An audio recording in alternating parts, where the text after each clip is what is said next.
Hello and welcome to Access to HE. We're on the Unit 547, Managing Human Resources for Business unit. And we're looking at the second week, which is recruitment, selection and induction. Let's look at the objectives that we're covering in this week's video. We're looking at 2.1, discuss commonly used ways of attracting, recruiting and selecting personnel. Now there are myriad ways that we can use, but I've just focused on the ones, the most well used ones. 2.2, assess the relative merits of different methods. So once we've identified what those methods are, we're just going to sort of look at the pros and cons, strengths, weaknesses, maybe of these different methods. And 3.1, we're going to identify the main employment legislation relevant to business practice.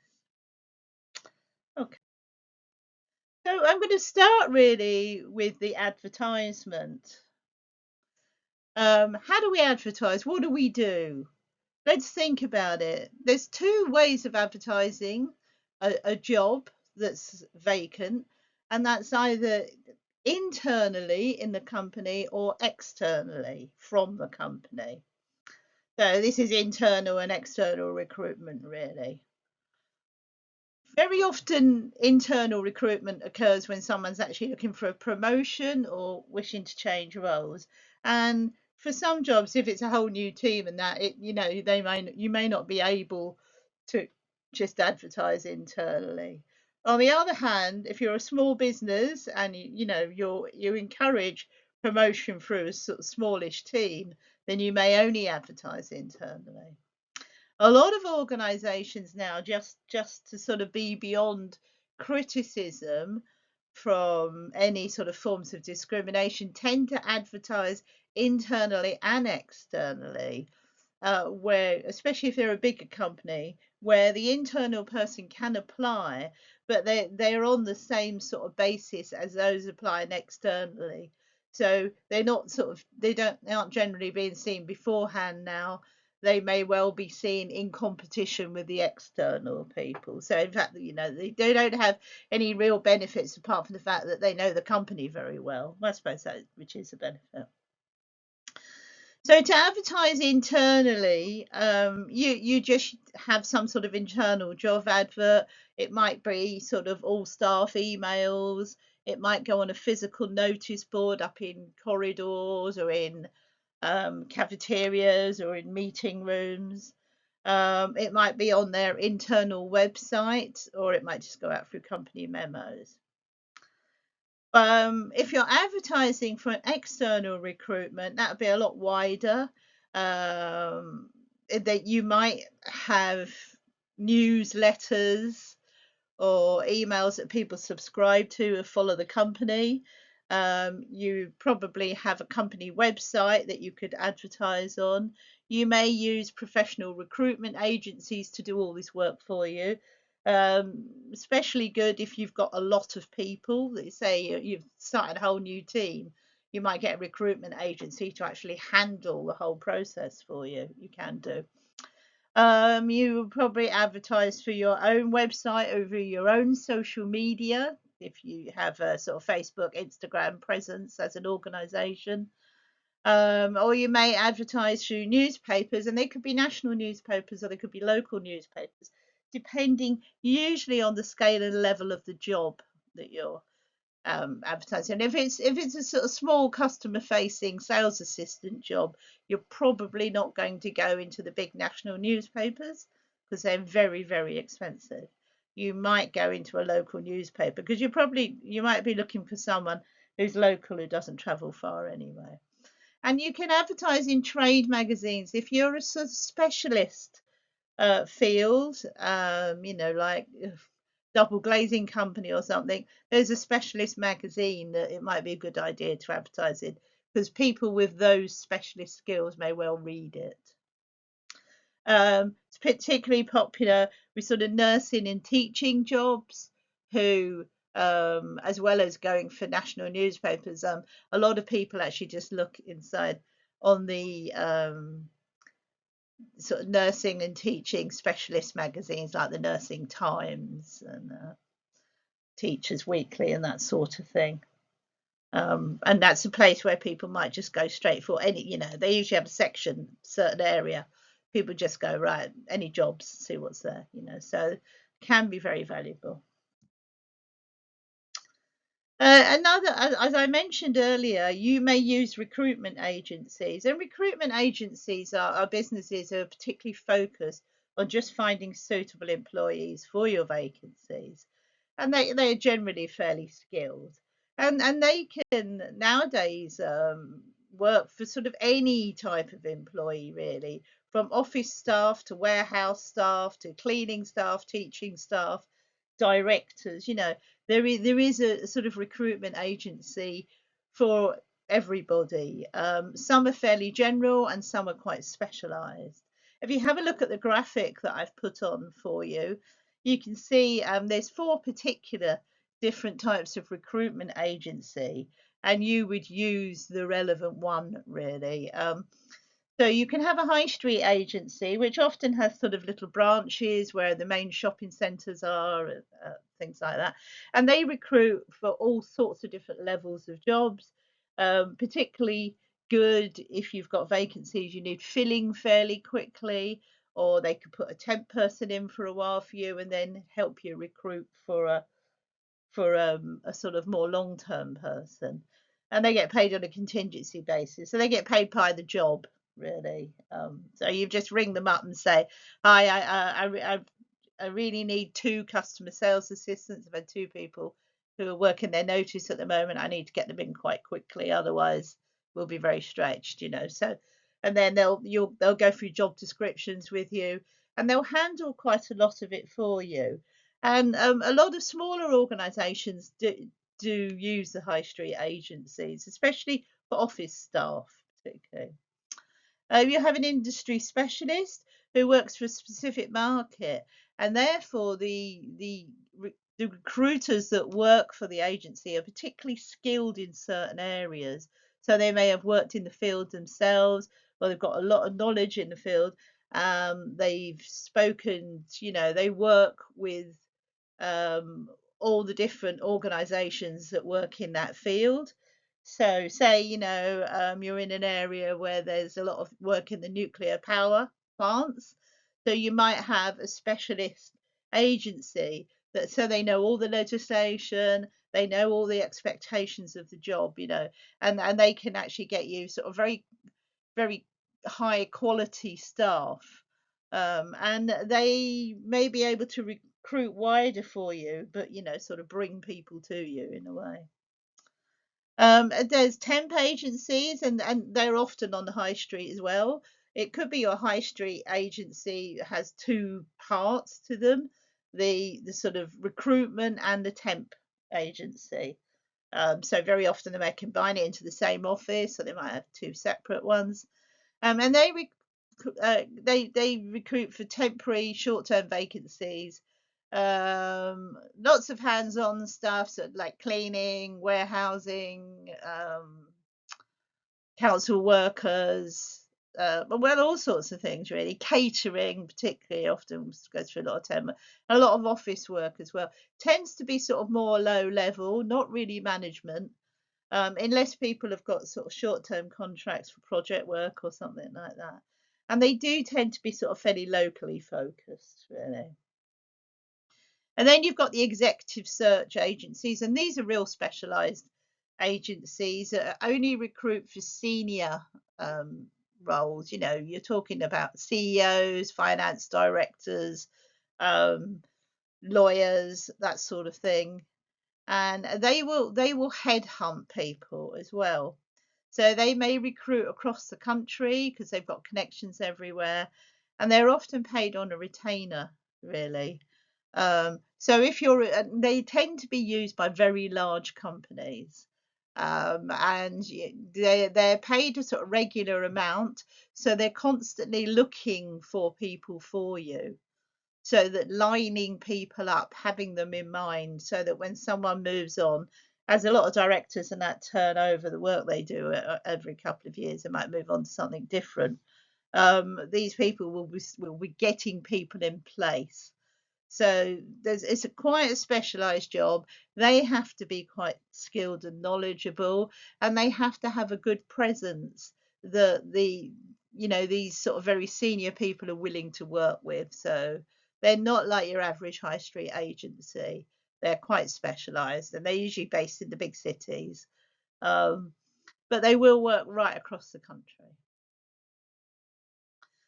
I mentioned media selection as well. You've got to think about what sort of media that you're choosing. And I've sort of mentioned on the slide before, you could use your own company website or your own socials. You could use job websites. We have a few big in the UK. We have one particularly big job website called Indeed that covers all sorts of work, and it's highly respected, and a lot of people use it, and a lot of people go there as their first port of call. So it's a great place to advertise. Um, we also have the job centres, which are government set up. Not so many people go there for jobs now. They seem to find a lot more, especially since a lot of stuff's being advertised online. The job centres fallen a bit by the wayside, and they tend to sort of just have them sort of more basic jobs available. But even so, you can often pick those same jobs up in the high street agencies, and a lot of people find it easier to go there for some reason. And also notice boards, as I said, internal notice boards. So the next sort of part about recruitment is the actually application itself, really. And there's different ways of actually making the application. And again, it depends on the company you are, depends on what policies you have. Um, so quite a lot of companies now would ask anybody who's applying for a job for them to complete a set application form with a standard series of questions so that the business can find out a bit more about themselves. And they often might have a chance to put in a little personal statement about why they're a good candidate for the job. But it is a set format, and it means that everybody who applies for the role will have filled in the same application form. And this is considered good practice from the equalities and diversity overview, really, because everybody's been treated the same. They're all sending in the same information.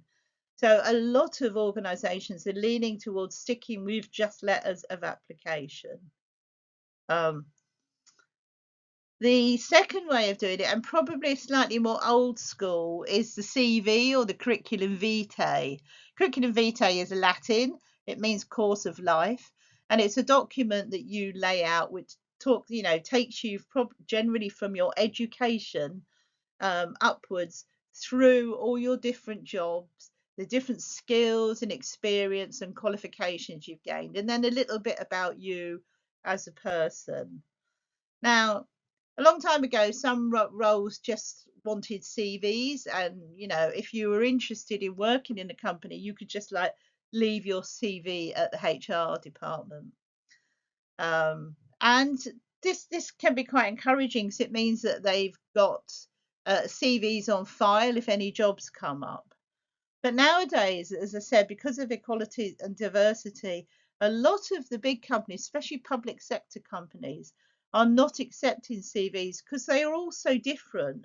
So, like, whereas I could write a CV that's 12 pages long and write loads and loads about myself, somebody else could write ones that are 3 pages long. They could have the same level of experience as me, but they just don't write the CV in the same way.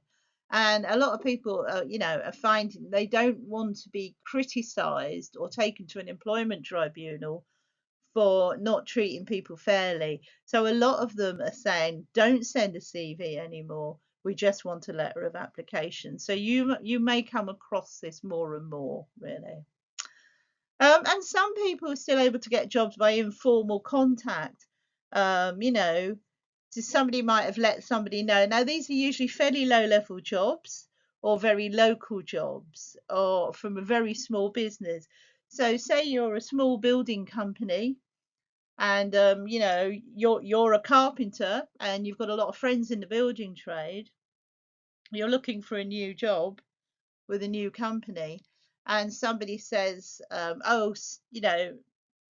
Brown's the builders, they're looking for a carpenter, and you know, and your mate already works for them as a plasterer, and he's saying, why don't you come and work for them? Because they're like really nice people to work for and that.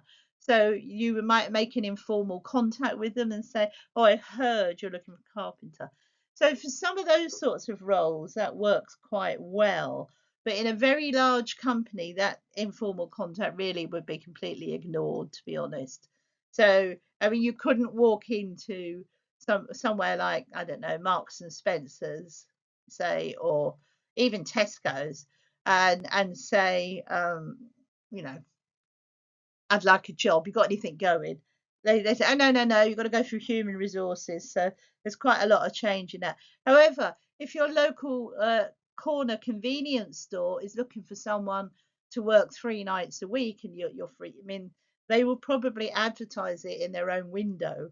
And then you might just go into the shop and say, hey, look, I'm looking for a bit of work, and then you might get into a conversation and then they might interview you for a job.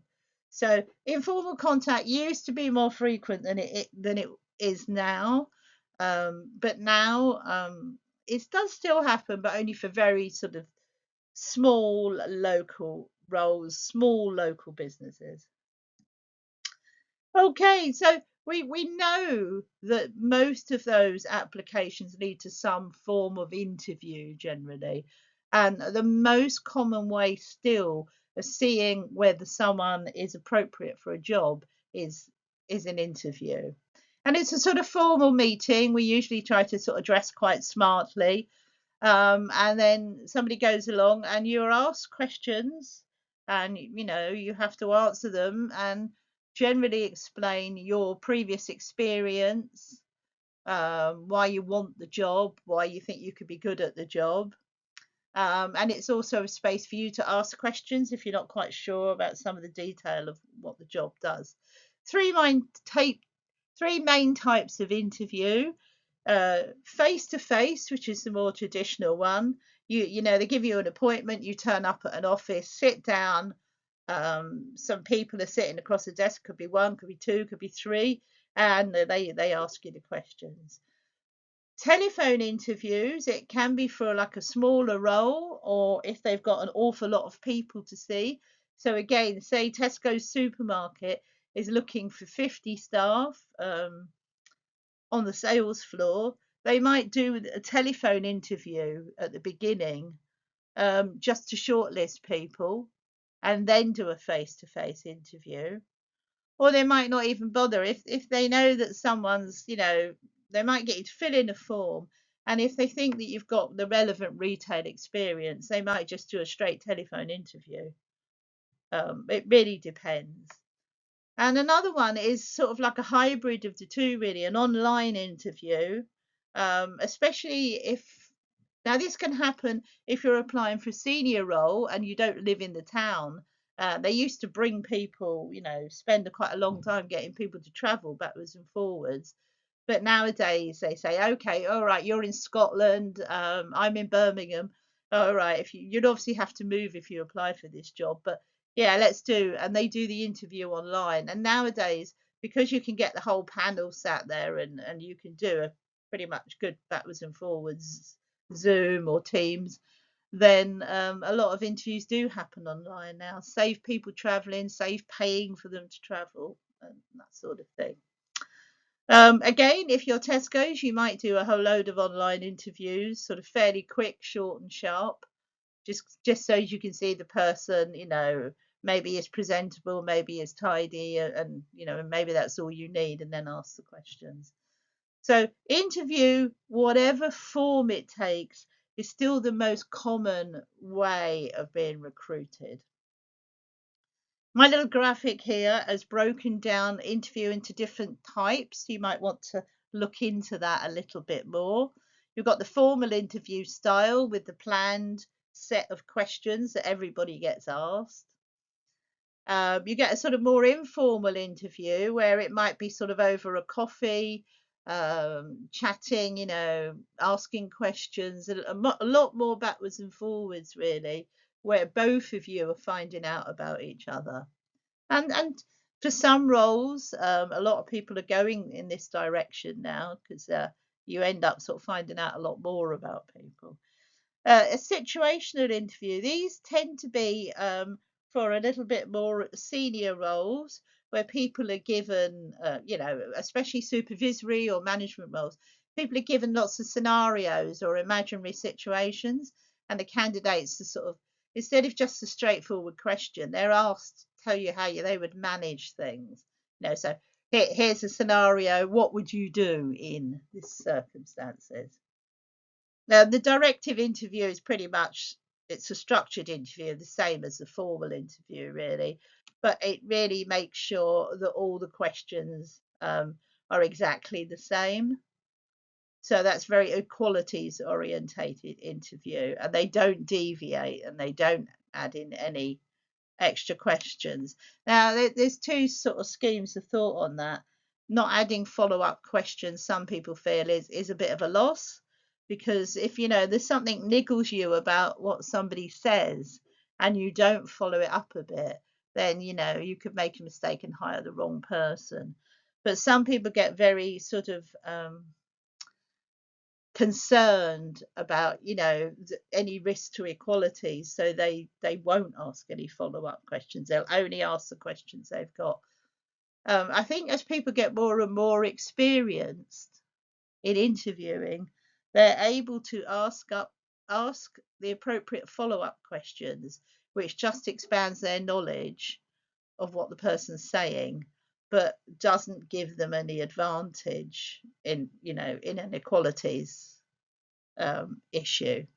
So again, that's experience related.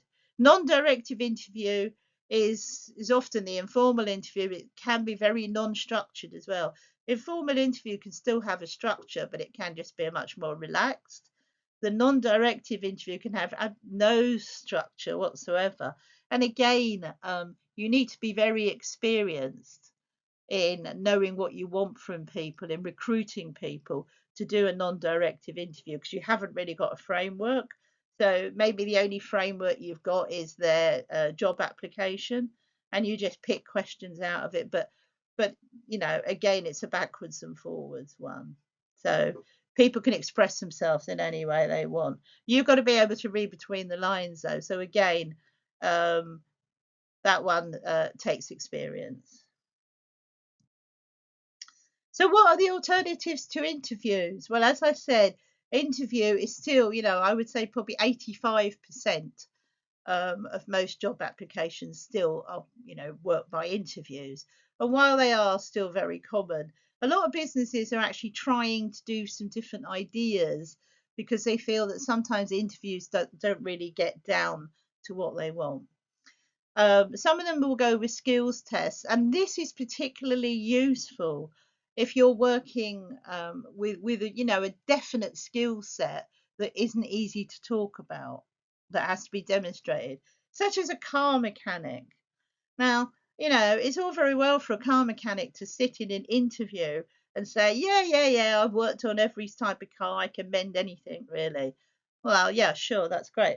But a skills test really is probably something that you would do. So you would say, right, here's this little bit of an engine. Can you tell me what's wrong with it? And if you can't, then you can't do the job. So it's quite good. Very, very good with that sort of hands-on practical work. If you're a builder, a plasterer, can you lay your bricks correctly? Just instead of just talking about plastering, maybe you should just do a bit. So those skills tests are very used in the sort of more manual trade sort of work, but it can also be used in other areas really, where people are working with service users. They may, especially people with vulnerabilities, they might have some sort of skills test to see, how they work with, how they develop relationships, how they interact with someone, how they talk to them, what sort of language do they use. An aptitude test is again about how you perform in different situations, and these you know, you have to have a specialist person come in and do these. They're really about personality and cognitive ability. Um, when people just answer questions, they might have sort of picture questions. There are all sorts of different things. They're a bit like this sort of IQ test that you might have had a go at times. So there may be puzzles to complete. There may be questions to answer. There may be some logic questions. There may be some maths as well, you know, if that's what you need. Um, and generally, they're handed back to someone who's actually trained in delivering these tests and assessing them, and they will score them, and then they will give the managers some feedback, the person who's running the recruitment, and say, well, this person's got an aptitude for this, and this is quite good. They are used quite a lot, especially again for sort of middle management roles. So maybe not just sort of customer, you know, straight shop floor work, but maybe people who are in supervisory roles, management roles, again to find out, have they got the aptitude to problem solve? Have they got the aptitude to, are they someone who asks questions? Are they leaders? Are they followers? You know, those sorts of things. Group tests are another thing, and sometimes they do these together. People may come in for a day or a half day where they might do a mixture of aptitude test, group test, and even some role play or a skills test, depending on what it is. And that's particularly, it's usually a bigger organization that can afford to do this. Small organization can't really afford it, because you're having to sort of pay people to come to you, and you're going to have to, you know, have a testing room and all sorts. Group tests are very popular. They're very good for bringing new teams together. So if you've got a few different people and you want to create a team, so you're actually looking for, you know, 8 or 9 roles, you could have like 20 people in the room.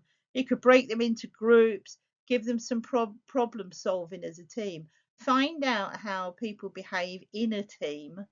Um, you'll have people observing on the outside who works well, who's a leader, who's a follower, as I said earlier. So therefore you can put that together with the aptitude test and find out, will these people, are these the sort of team players that you need in your team that you're looking for? And a lot of people don't mind diving into those group tests where they work as a team. They can be a bit less stressful than some. So some people actually excel at them, where they might not at some of the sort of one-to-one stuff. On the other hand, you have some people who prefer the one-to-one stuff and, you know, find it uncomfortable working in a group. So it works both ways. The last one is role play, and you know, this is used now and then. Some people love it, and some people absolutely hate it. And I've known people who say, right, if there's role play involved, I'm not even going to go to the interview because I can't stand it, you know. So just be aware of that. You can be cutting some good candidates out because they absolutely hate role play. They find it too personal. It's very popular for customer facing roles, but I think it works better in group tests. If you're doing a one-to-one role play, you add in an awful lot of pressure and stress on people. So you might have a changing scenario. Somebody comes in, I don't know, say you're a shoe company and you're looking for some customer sales assistants. You could role play with each one of them, someone bringing in, you know, being a bit belligerent and bringing in a pair of shoes where the strap's broken and they're really unhappy about it, bought it for a wedding and it broke beforehand or something like that. And they have to deal with you, um, you know, and then it's how they speak to you, you know, the sort of theories that they use to be able to manage you, as you know, it's how much experience they've got. I mean, this is only really good for someone who's got experience in their role. Otherwise you're asking an awful lot. If someone's never done this job before, it's very hard for them to role play that job, so it can be quite difficult. You do get an awful lot of insight from it, but you do have to remember, it's not a real situation, and you know that and they know that. And those who've, a bit more experience can act the role, and even if they don't carry it out like that in real life. So, and as I said, a lot of people absolutely hate role playing. I think they find it too personal and a bit invasive, whereas they don't mind so much doing these same sort of scenarios, but as a group, where you just sort of wander around and observe them. They find them less threatening. So something to think about anyway. So now I've got here advantages and disadvantages of all the methods that we've discussed. Um, I'm not really going to go through it word by word. Internal recruitment, advantages of it: it can be quick. People know the company. It's cheaper. You don't have to advertise in big, expensive like magazines and newspapers and that. What are the disadvantages of internal only recruitment? You may only have a small pool of applicants and maybe somebody better out there. And you might be looking for some fresh ideas for your business that are not, around already there. Uh, Turning it on its head, recruiting externally, you will bring those new ideas in, you get some fresh enthusiasm, and you might get a larger pool rather than the 2 or 3 people within your business who are interested. Disadvantages of it, it's added cost to the business. Because the employees don't know the business, they've got to learn about the business, and it can be a slow process, and they will need to take time to settle into the culture and to the place that you work at. Whereas the internal guy could probably be up and running, within a week. And it takes more time. So those things to think about. Recruitment agencies, they have access to a lot of applicants. They can manage the process for you, so it's less involving for you. They can get people in quickly too, but they can be expensive. Media selection, well, depending on what sort of adverts you use, they can be cheap. They can be expensive. You can tailor them specifically to business, but the more specific they are, generally, the more expensive they are. If you're using national media, they're very, very costly. If you're using TV or radio, very, very costly. And one of the negative sides of it was no matter how much you've spent on it, the perfect applicant for you might not take that magazine. They might not read that newspaper. They might not watch ITV and see a national advert. It sounds odd, but it's quite possible. Um, so they might only look at one thing that you advertise through. So you might lose out on them, whereas a recruitment agency can find people who don't look at adverts, in that sense. I've also broken down the different applications the same way.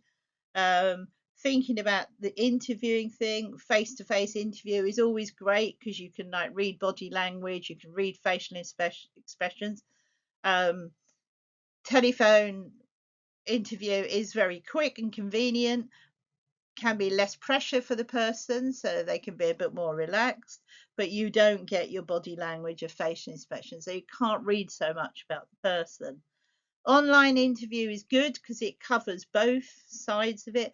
It's a bit more removed than the face to face one, so a bit less, so you can sort of twitch underneath, and have awkward body language from here down. But from here, as long as you keep here up functioning all right, it's not quite so bad.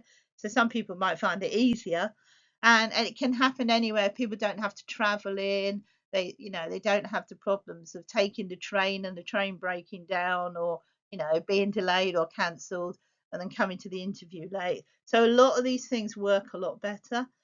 And you can speak to people from all over the country before they decide they even want to move or not. At least they can have their interview. The disadvantage is face to face, they take time. There's traveling, you have to pay people for traveling usually. And some people just think, oh, do I really want to travel all the way to Birmingham for an interview? Telephone interview, you don't really know. As I said, you haven't got those added cues. You don't know if what they're saying is genuine. which you can see a little bit more when you're looking at someone. Online is pretty good generally. Its main problem is if there's any technical issues or if it goes down halfway through. We all know these things happen. Um, they're getting better and better all the time. If you've got a good IT team, if you're a big company with a good IT team that can give lots of support, they usually work quite well. But then the person on the other end has got to have a good functioning laptop as well, or a tablet. And they've got to have good Wi-Fi. As long as you've all got good Wi-Fi, it all works. Okay, and I had a little breakdown about the different types of testing as well, but I gave you some ideas about that when we talked about it. I've also given you the advantages and disadvantages of the same areas, but looking at them for a small business and a medium to large business. So, because there's a different approach. So, something like job descriptions and person specs. In a small business, they're usually drawn up by the owner and they have a very clear understanding of exactly what they want in the business. If it's a big business, it's probably done by the human resource department, which means that they might do it better, but they could do it worse because they don't know exactly what you want and maybe they haven't had taken the time to ask you. Advertising, small businesses can't really afford big adverts, so they're going to have to be more creative, use local newspapers. But social media now has made it easier for small businesses and large businesses to advertise equally, which has really been quite good. Shortlisting is only relevant if you've got a few jobs and you've got hundreds of applicants, really.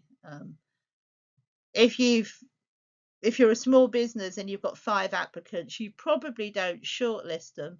You probably see them all, really, if you want, unless one of them you read it and they're completely not right. The alternatives for testing, such as the role plays and that, very small businesses are much less likely to do that. They're much more likely to do a straightforward interview or maybe even an informal interview because they're keeping the business going at the same time. A medium and large business may well do the alternatives because they've got the finances to do them. Because as I said, you need to book rooms, you might need to bring in skilled psychologists who are doing the aptitude tests or occupational psychologists who usually do a lot of this testing and they don't come cheap. So you have to think about it. And then you need the setup, you need rooms to be sitting in, rooms to be working in. So you can see that it's actually quite a big deal. You need to book these places for a morning or a day. Again, if you're a small building firm, you're not going to be doing that really. You're just going to get a guy to come in and talk to you about whether, how good a carpenter is and maybe show you a bit of his work. Selection and appointments, well, the more people you're dealing with, the longer the process is. The more people are involved with the process, the longer the process is. Again, if you're a small building company and you're just looking for a new carpenter, it probably won't take very long time. You might see 3 guys and you might be able to choose one before the end of the day. If you're a large business and you're looking for a lot of applicants, you're going to have to go through it. You have to make sure you meet employment law. You're going to have to make sure that your process is, when you've scored everybody, that there's a very clear explanation of why you went for that person and not that person, because they can often be challenged. It's very rarely challenged in the little sort of trade business. You get, yeah, well, if you like the other guy better, we like the other guy better. But it is challenged, especially in public sector. If people are applying for public sector, they may well challenge your decisions. You may find that quite shocking, but I've worked in public sector organisations where people have challenged when we've had 5 vacancies and we've seen like 30 people. And when I've chosen them, one who's been rejected has come back and said to me, "Why did you take me and not her? Because I know her and she's as good as me, or I'm as good as her." And then you have to go back through all your paperwork and explain the differences, and that's quite difficult. So I would say whenever you do that, make sure. Another tip is don't let go of your paperwork and keep it for a long period of time, at least a year. Because I've had people come back after 6 months and they're allowed to. Okay. So just you can either stop here and watch the video before we move on about induction.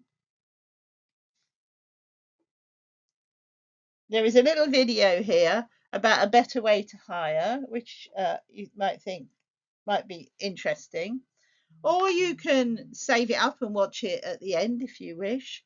But, you know, if you just want to sort of take your head away from it, maybe stop, watch the video, and then you can come back because we're moving on to the induction program now. Okay, so I leave you to think about it. As I said, you can just pause the video, but I will carry on now to the next one.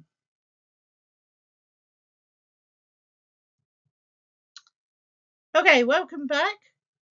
We're going to look at what is induction. So induction is the process of introducing and helping an employee to adjust to their new working environment. It's part of the process covered. You may well hear about the process of onboarding. That's sort of a newer way of looking at induction. Induction is part of onboarding now, so it's a slightly more detailed process that really helps someone become part of a team, join in an organization. There's also a legal requirement to have an induction, so you have to make sure that you actually have an induction program set out for everybody who starts new in your organization. And it really provides people with essential information about the company, their role, their expectations. Whereas the wider onboarding is about the process of them actually becoming part of the big organization and then their integration into their own team and their personal development as they go along. Because you can imagine onboarding is a longer process. You know, it certainly covers the first 6 months of people settling in, starting to develop new skills, those sorts of things. Whereas induction is really, you know, it definitely covers the first few days and it might just cover the first couple of weeks, depending on how big your program is. What are the benefits of induction? Well, it makes for a smooth transition. It helps people integrate successfully into your organization. Hopefully, it helps people understand what the requirements of the organization is, and hopefully that a good induction process could really contribute to them being part of the team and getting engaged. It gives you the necessary information training to succeed. And hopefully this can lead to increased job satisfaction. A good induction can make people think that the organisation cares about them, is interested in them, wants to see them do well. It can give them a sense of belonging and it can hopefully get them to engage more in the future in the long term. This level of job satisfaction and belonging hopefully will reduce turnover and it can also enhance productivity and it can strengthen the company culture as people get more and more involved. And if, as I said, if they think the company cares about them, then they will care about each other as well. So, what sort of tips? I've got about 3 or 4 slides on tips to create a good induction program. Because one of the requirements of your assignment is that you create an induction program. Okay, so I want you to sort of think about this, and there's some reading for you to do as well. So, induction programs will always be specific to the needs of an individual company and also be specific to the role that the person is going to carry out. However, there are some key components that are pretty common in most people's programs. So if you were writing me in an induction program, be it for a building company, an IT company, a care company, I would still expect some of these key components to be in your induction program. Okay. The first one is an introduction to the company's history. And this is pretty much telling the new employees where the company came from, how it evolved, how it came around, really. And, did it go through changes? Is it the same as it was when it was started? And if so, what's different? I would expect to see something about the company's objectives. So there needs some clear, well-written objectives that have come down from the senior management team, for people to be aware of the goals that they're going to be working to. So you need the objectives and the goals of the company. And you may even have the goals of the team that they're going to be joining, so that you could put that in to your program as well. An overview of the company structure. It's really important for people to know who they're reporting to, who reports to who, what the levels are, and where in the structure they sit. Most companies nowadays create sort of little flow charts, box charts with all the different roles, so people can see it as a picture.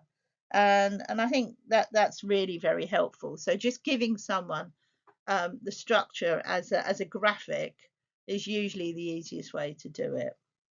An outline of the company culture and values. This sort of explains the positive values. Please don't give me don't put the negatives in there, really. So you need to explain the culture and the values in a good way that makes people feel that, yeah, I'm glad I've joined this company. But also, I mean, it gives an idea of your expectations as well. If your company's got a certain set of values, they need to be aware of that, because you're going to expect them to either hold the same values or grow to hold the same values if they aren't quite there yet. The tour of the facilities, this is quite practical, really, finding out where things are. Whenever you put these tours, please don't forget to show people very quickly where the toilet is. The amount of people who do really detailed building tours of factories, but they don't tell people where the toilet is, or the cafeteria, which is generally the second most requested part of the tour. So, they need to know, especially if you're in a very large organization with several buildings, maybe. They need to have an idea of, what happens where do you go if you have to, especially if you have to work for different teams or go and see different management levels. Where are they? How do you find them? So that if you get asked to go to a meeting there, that you don't turn up late because you can't find it. Quite important. Industry specific organisation. This might cover legislation. So say you're working in the building trade. There's a lot of legislation that's involved in the building trade, and you may need to go over this. You may need to set some little training sessions, because they need to sign to say that they agree to uphold this legislation. There may be some new developments with certain tools, chemicals, something like that, that you need to inform people of.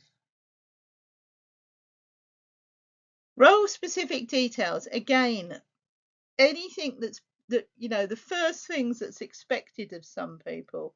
You can't go through, they will have a clear job description, but there you can just pick out some highlights to make sure, or areas of a role where quite a few people have to do it, say like health and safety, being responsible for the health and safety of your customers. Then they could go to a sort of cross departmental training course, and that could be booked in for a week's time, things like that. So plan ahead. You can't do everything in the first 3 days. Some things will have to come a week later or 2 weeks later if you're getting sort of cross departmental stuff specifically. Overview of training and development. They need to have an idea of the training programs that are available to them. There will be some mandatory training very often that they have to undertake. And as I said, that may be mapped out over the first 6 months, because you might set training programs up. Your HR department may only set them up, they might only happen every couple of months. Or you might be bringing lots of people together, so they've got to be sort of planned, so that hopefully they will just slot in to when things happen. But at least if they know it's going to happen, like in 2 months' time, you're going to do this thing on data protection. Up until then, there's usually a policy in the department they can check up, and they can ask their supervisor as well until they've gone and done their training. And finally, IT and system information. They need to know, and that needs to happen within the first 3 days, especially if they do, if they're office based and a lot of the work is logging on, using a laptop, using a PC, various other things. They need to have their introduction with IT. Again, there'll be some data protection elements of that. And they might have to be shown. You might have a electronic recording system that they might need to again do a training session. But if they have to wait 3 days for that, they can actually, maybe you can get them to observe with someone who's been doing it for quite a long time. But the most important thing is they need their log on so they can pick up emails and various things like that. And any intranet, how to get onto the intranet, how to get onto the training site, how to do this, how to do that. So a little bit of an outcome for that. So those are the main things that you would need in creating a good induction program. As I said, they're always specific to the organization, but they usually cover those main topics. So let's look at the second tip. Think of induction as a journey. It's not a one-off thing. It takes time. It doesn't all happen in the first 3 days. And if you try to do that, you'll fail. So, forget that. And think about how people are feeling as they're in that induction process. They're going to have all sorts of different emotions, a bit nervous, a bit excited, maybe not as confident of their skills as they normally are. So, just be aware. Customize the content. As I said, there will be some core issues, but you might have to skew them to the level of the person. So when it comes to recording information, or when it comes to following certain policies, your sales assistant might be doing it at a different level to your finance manager. They will have responsibility for doing something. This guy might just have to follow the policy. The finance manager might have the responsibility for reviewing and rewriting the policy. So just make sure that the induction isn't too bland, and there is it can be skewed for senior management levels, skewed for the customer facing group, skewed for sort of fairly basic roles. Remember that, yeah? So as I've said, my little example here is if you're inducting a salesperson into a company that sells cleaning services, they need in-depth knowledge about the services that are on offer. And they normally need that from sort of a mentor, or they can even have a handout telling you about the products that they can go home and study, really. And they also need to have something on the target market, and that will again tie into the organization's objectives and goals. So a customer service representative who's joining the same company, who's probably working in the call center, requires some information about the services, but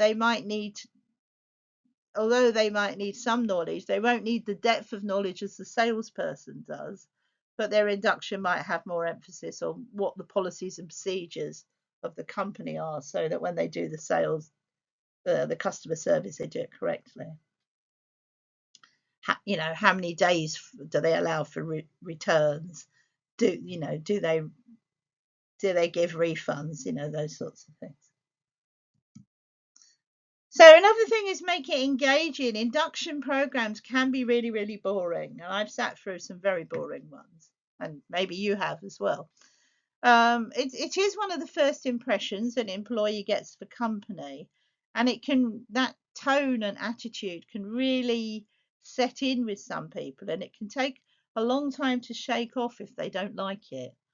So it's a great opportunity, especially for management level, who may not normally see that person very often or once in a blue moon. It's a great opportunity for them to engage with you and find out a little bit about you, make them feel welcomed and valued. So you can have a sort of social aspect to it as well. So things nowadays, a lot of induction has sort of group exercises, some sort of team building work and tasks, like problem solving tasks, make it a little bit more fun and enjoyable. But while you're doing that, people are actually learning to work together and getting to know each other. Particularly important if you're setting up a whole new team.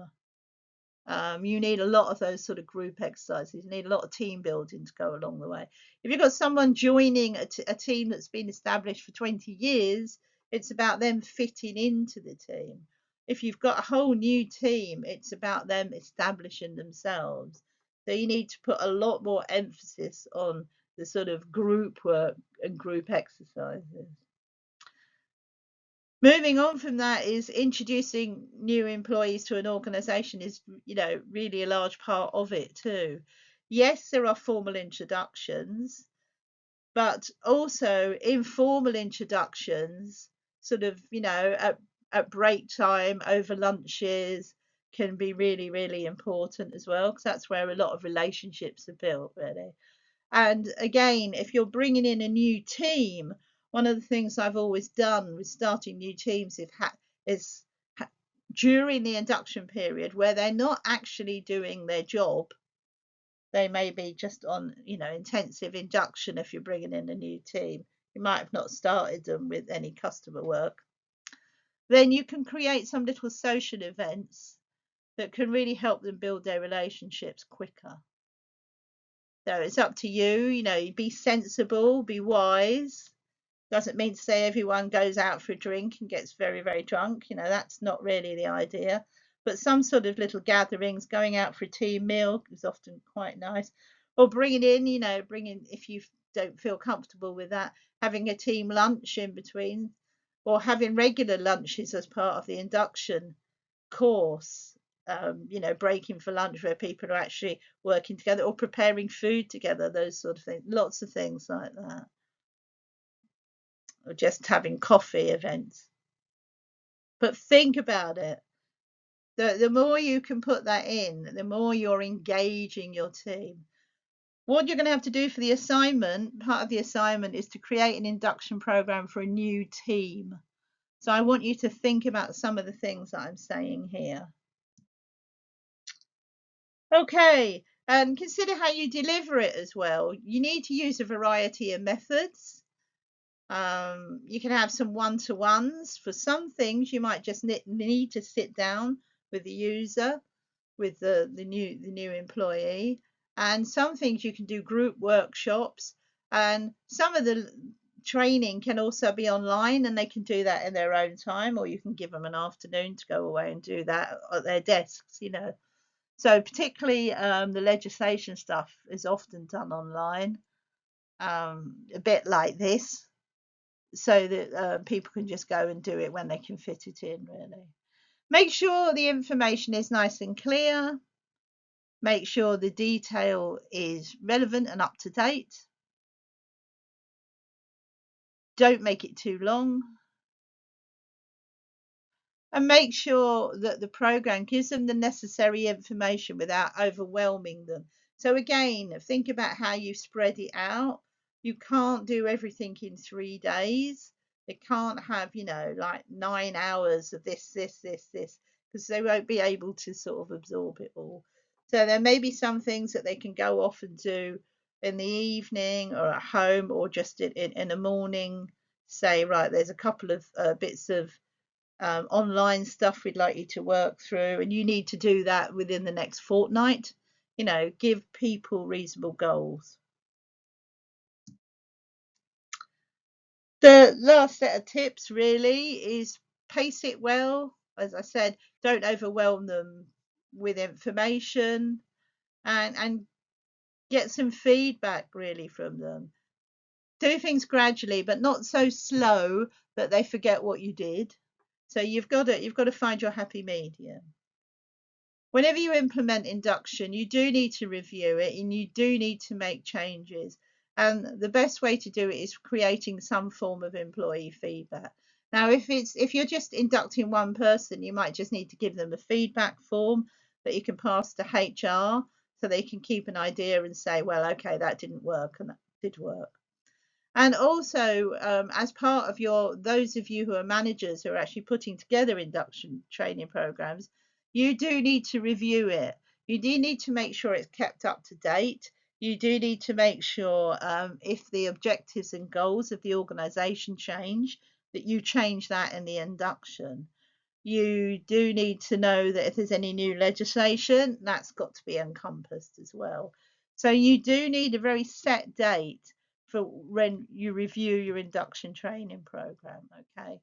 Um, Now you should review them every so many months, just as part of your role. But if you know there are changes, don't sort of say, okay, I'll review it in 4 months, but this legislation changed this week. You're going to have to do your review now, really. If the government's brought out new legislation that's relevant to that induction. Okay, so taking a little break from that, sort of stop and think about induction. As I said, you're going to have an induction template and you're going to have a go at writing an induction program of your own. We'll be looking at that at the end of these set of slides in guided study. So I'm just going to introduce employment law. We're going to look at 3.1 about the legislation for employment. So what is it? It's legislation that governs employees' relationships. So the employer and the employees, all legislation really relates to that. And that includes the trade unions who works on behalf of the employees. Most of the laws outline and protect UK workers' rights and employees' rights. Now, there will be different legislation in different countries. All of the work I do with you over these courses are focused on UK law because the qualification is set in UK law. So we find employment rights in the UK in various acts, regulations, laws, and statutory codes of practice. Okay, depending on what job you're doing. You must abide by employment law. It is not optional. So before you get caught up in it, it's important really to have a good understanding of what your obligations are. And any organisation worth their salt should have very clear policies that cover all the different employment laws that you should be able to go and check whenever you want. If for some reason you can't find it, speak to your manager. And if not, the HR department should certainly have them available for you to look at. And they should not withhold them from you. Okay. Failing to follow employment law correctly and violating the employee's rights in the UK could allow staff to bring claims for an employment tribunal. And this is really for those of you in sort of management level, supervisory management level, or the HR department. If you fail to follow the laws, they will bring an employment tribunal against you, and they will be advised to. And if they don't think of it themselves, the union leaders may certainly remind them, or other friends could remind them. And they are entitled. They only have to look it up. It's not a problem. They could go to Citizens Advice, and they'll be encouraged to look at an employment tribunal. Why does it exist? To regulate these relationships, to make sure that fair processes are carried out in all areas of business, be that in recruitment or dismissal. So looking at discrimination, looking at equalities as well, making sure everyone's treated fairly. And without workplace laws, people could and have suffered unfavourable treatment at the hands of their employers. Some employers are very good and really care about their staff. Some are not and may not. So that's why legislation exists. Okay, so what I've got for you is a guided study, because employment law is very easy to look up. I don't really need to talk you through it. You can find it yourselves. I've given you, as a piece of guided study work, some of the most important employment laws that cover all organisations really. And I would like you just to look up and make some notes about them. You will need this information for your assignment. As you can see, my little graphic here has given you a little one line about what it covers. But I would like you to sort of, look things up and use your own words. But if you do get stuck, you've got that to follow. So I need you to look up the Equalities Act 2010, the Employment Act 1996, the Minimum Wage Act 1998, Health and Safety at Work Act 1974, Data Protection Act 2018, Working Time Directive 1998, Part-Time Workers Regulations 2000, and the Agency Workers Regulations 2010. Just write yourself a little paragraph, not reams and reams, just a few lines, because you won't have the word count to write lots and lots about them. So just write yourself a little paragraph on each. Okay, and as I said, my little graphic there does give you a 1 or 2 line what it covers. So, but I would like you to put it into your own words really, because you are going to have to create this for your assignment. So that's guided study 1, piece of work to do before you move on to next week's work. Guided study 2, using the induction template that I've put in your resources and the information that I've discussed here on the video and in your additional reading resources. I want you to imagine a new business of your choice. I don't mind what business it is. It's a little IT company, it's a little building company, it's a little cleaning company, it's a shoe shop, it's a fast food business. I don't really mind. And you have to assume that you're bringing in a new team, and I want you to create an induction program for them. There is a template there to guide you, so it'd be good if you can write it into that template. You will need this for your assignment, so you're basically just getting ahead of one of the pieces of your assignment here. Okay, both of these guided studies are required for your assignments, so do the work now, and then you'll just have to slot it in when you get to do the main assignment part. Okay, so that's that. Thank you for that. Try to do the guided studies before you move on to week 3. I think it's better while it's fresh in your head and you can just get your head down to doing it. Okay, so good luck with that. You know where I am if you need me. You can WhatsApp or email me if you want to discuss any of this, particularly the guided studies, or if you have any questions from what I've discussed with you. And then otherwise I will see you again for week 3. Goodbye.